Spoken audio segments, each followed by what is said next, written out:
5 nga ang sugatan matapos araruhin ng dump truck ang 5 sasakyan sa Pasig. Kabilang sa inararo ang 2 tricycle. Nadamay din po ang 2 pang sasakyan at isang minivan. Sa investigasyon ng Pasig Police, napahintong 5 sasakyan dahil sa isang umaatras na wing van sa harapan ng mga ito. Maya-maya pa nga biglang sumalpok ang dump truck sa tricycle na naging sanhi po ng sunod-sunod na banggaan. Nakalabas na rin ng ospital ang 4 sa mga sugatan. Nagkaaregluhan din kalaunan ang 2 panig. Sa iba pang balita, dumipensa ang pulis na nanulak po ng rider sa insidente ng road rage sa C5 Road. Ang kwento po ni Police Staff Sergeant Erwin Lagua. Tila pinag-iinitan daw siya ng rider na si Vincent Cayanes. Nakita raw niyang nagayos ito ng kamera habang nasa gitna ng trapiko. Ilang saglit pa nga, dumikit na ito at nagkagitgitan po ang dalawa. Umiwas na raw siya at pinauna na ang rider pero tumabi pa rin daw ito sa kanya.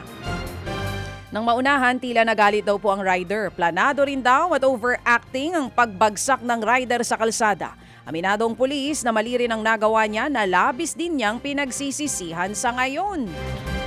Tumanggi nang magbigay ng panayam ang rider pero sa mensahe, alam daw niya sa sarili niya ang totoong nangyari. Nauna nang sinampahan ng reklamong physical injury at malicious mischief ang pulis. 15 bahay ang natupok sa Barangay Bagbag dyan po sa Novaliches sa Quezon City.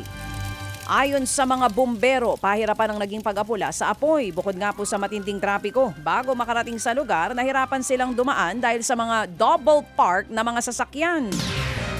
Tumagal nga po ng nasa 2 oras bago naapula ang apoy. Wala namang nasawi pero may isang senior citizen na nagtamo po ng paso sa kanyang braso. Inaalam pang pinagmula ng sunog at kung ilan ang apektadong pamilya. Mga kapatid, patuloy po kayong tumutok sa 105.9 True FM para sa totoong balita, impormasyon, music and entertainment. Mag-subscribe sa aming YouTube channel at podcast at sundan nyo kami sa Facebook, Instagram, X at TikTok sa True Network PH. Bisitahin din po ang aming official website, truefm.ph. At panoorin din kami sa True TV Signal, Channel 19. Kami po ang 105.9 True FM.